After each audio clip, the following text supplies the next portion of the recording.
Have you ever looked at someone and wondered what they're truly thinking? Behind the smile, behind the words, behind the silence? Imagine being able to see their hidden emotions, their fears, their truth, not through magic, but through deep awareness. The truth is, you can read a person's mind simply by asking 4 powerful questions. These questions reveal what people try to hide, even from themselves. Today, we'll dive into the art of seeing beyond words, a journey of perception, wisdom, and connection. Let us begin. To read not minds, but the truth behind them, the stillness before understanding. When the mind is silent, truth reveals itself. When the heart is calm, perception deepens.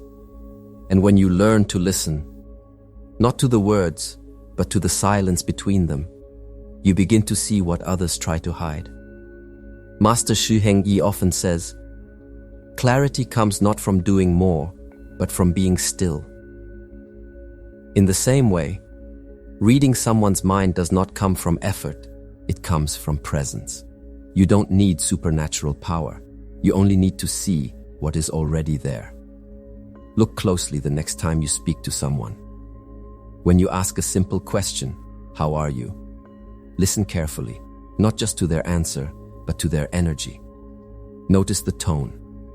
If they say, I'm fine, but their voice trembles slightly, their eyes avoid yours or their shoulders drop, they are not fine.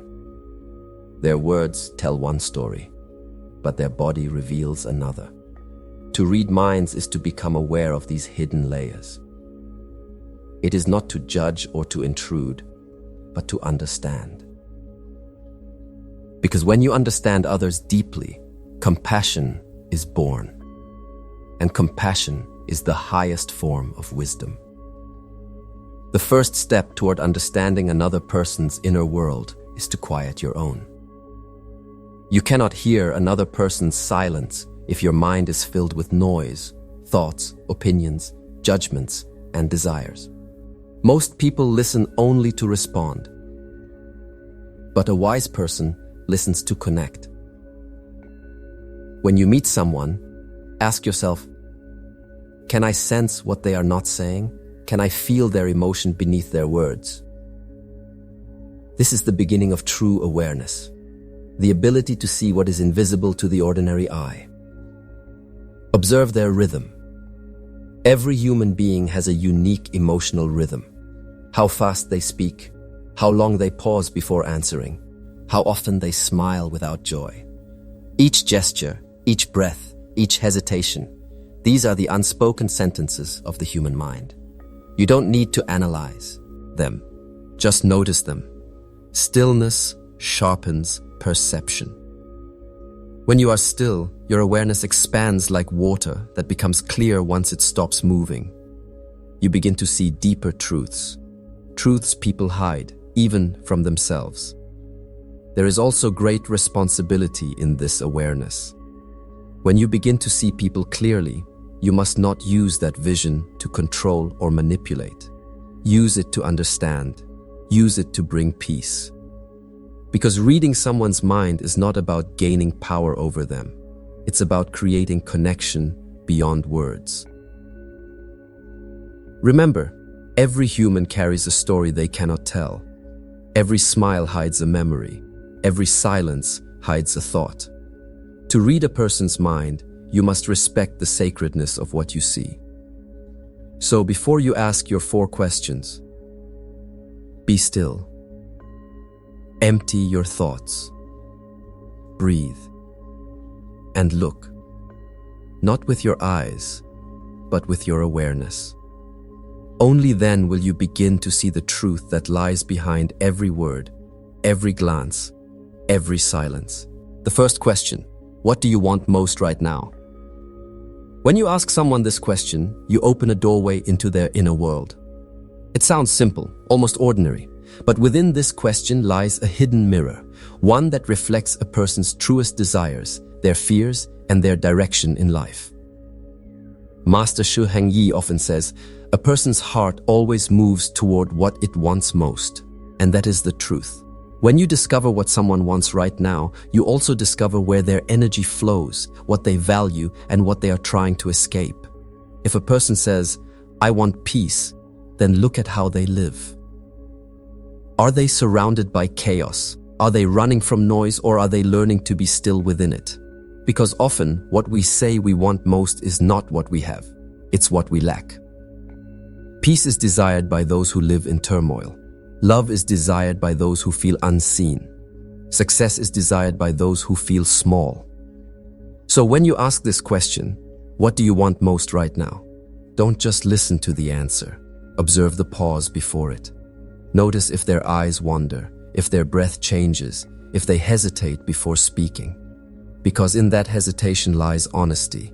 It is the moment where truth and fear meet. Most people answer with what they think they should say. I want happiness. I want money. I want freedom. But if you listen deeper, truly deeper, you will hear the emotion behind the words. Happiness is not the goal. It is the mask for healing. Money is not the desire.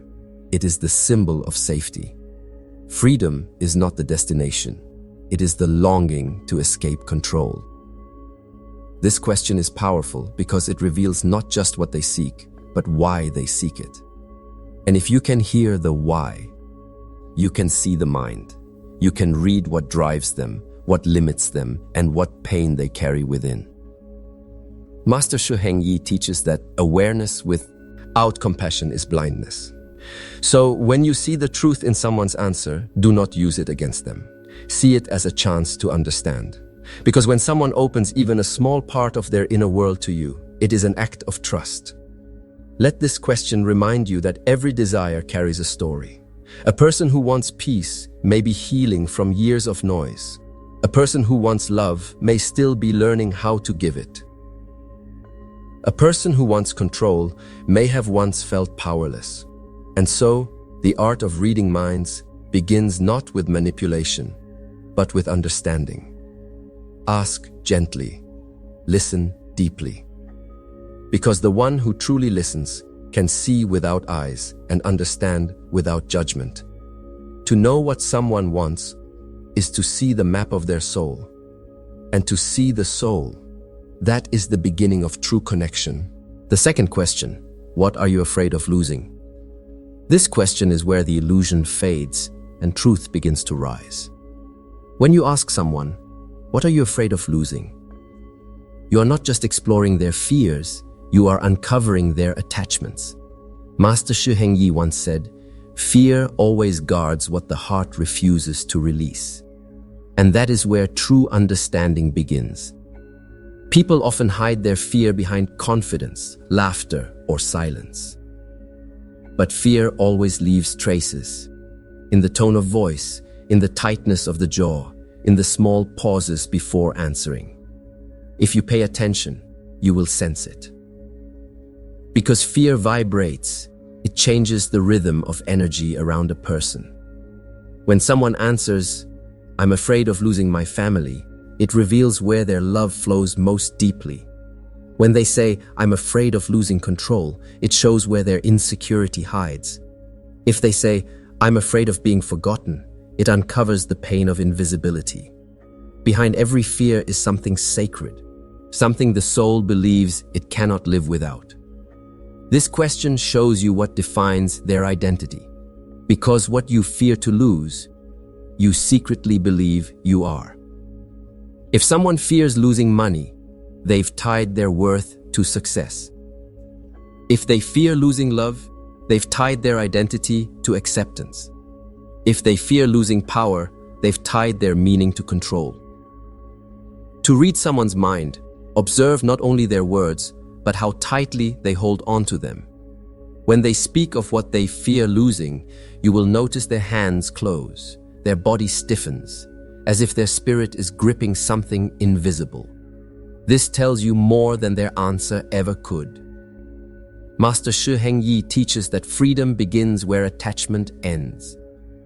So when you listen to another's fear, do not rush to comfort or to fix, simply witness. Because to witness another person's fear without judgment is to give them space to heal. There is also a deeper wisdom in this question. It reflects back to you. When you ask others what they fear losing, you must also be willing to ask yourself the same. What are you afraid of losing? Peace, respect, someone you love. Whatever it is, that is where your own growth lies hidden. Because awareness of fear turns it into light. When you understand what someone fears losing, you no longer see them through behavior. You see them through compassion. You see the child behind the armor, the pain behind the pride, the longing behind the anger. Every fear has a story, and every story is asking to be understood. To read a person's mind is to touch that story with gentleness, not intrusion. It is to see their fear not as weakness, but as proof of how deeply they care. So ask this question, softly, with presence.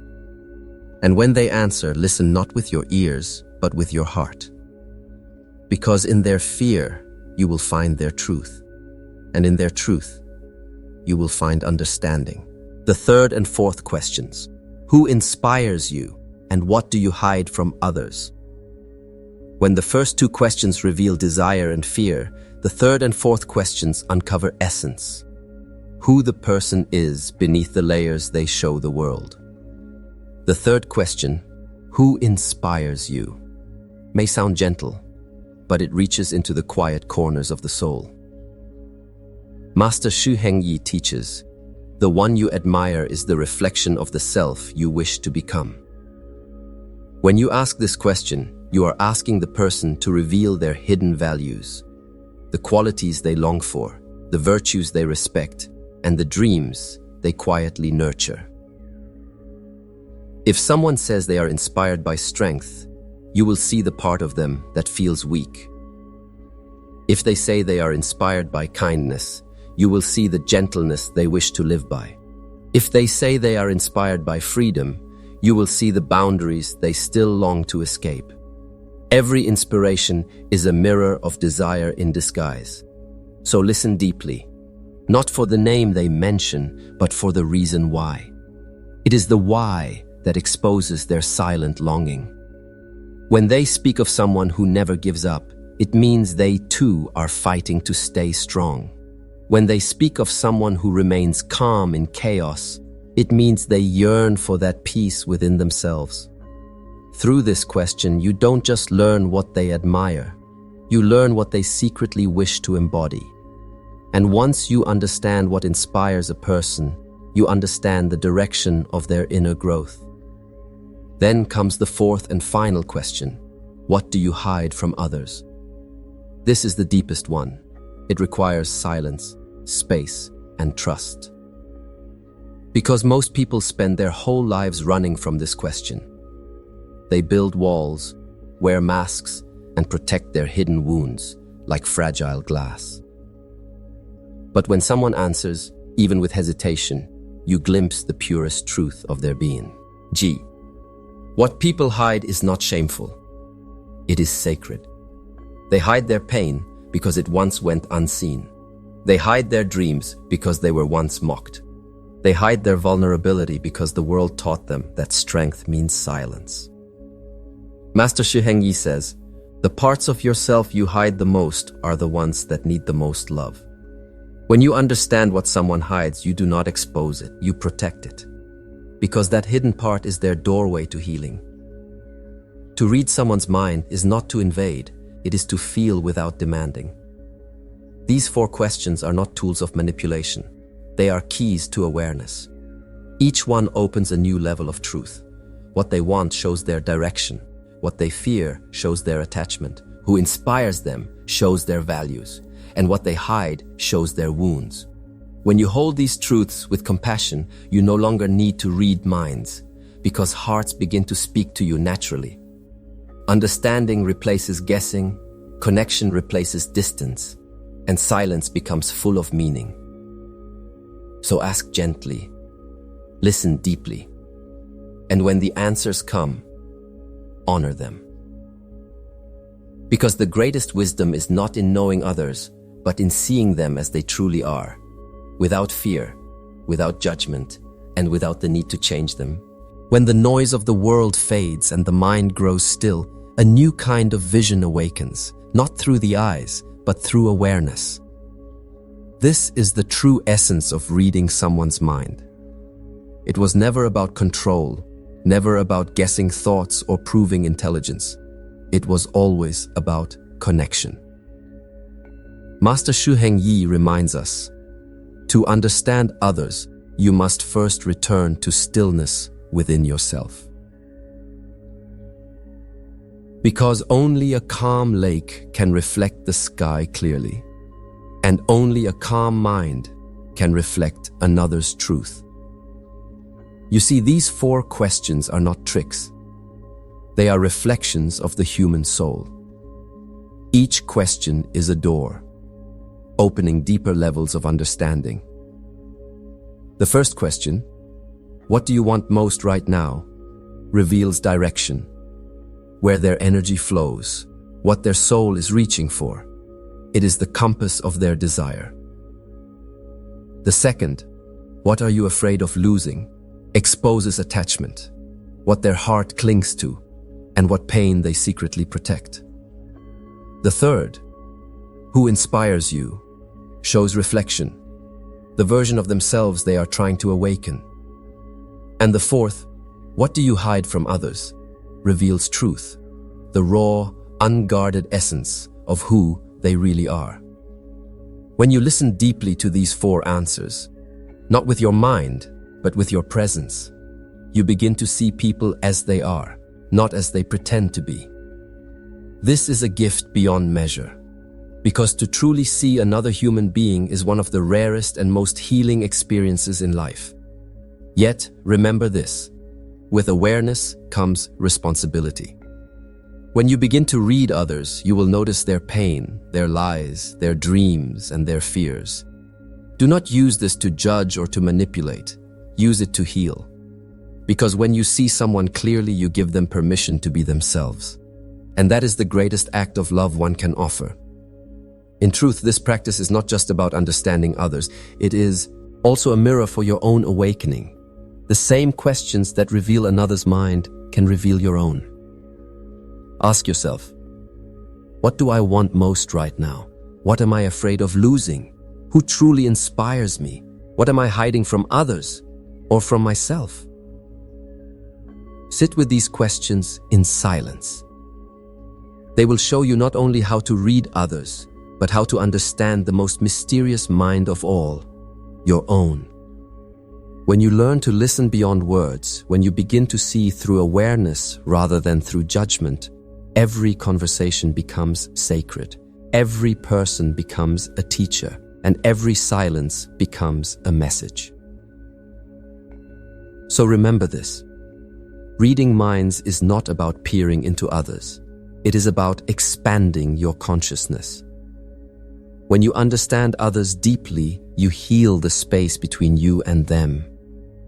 And when you understand yourself deeply, the whole world begins to make sense. Walk gently, listen deeply, and see truthfully. Because in every heart you meet, there is a reflection of your own,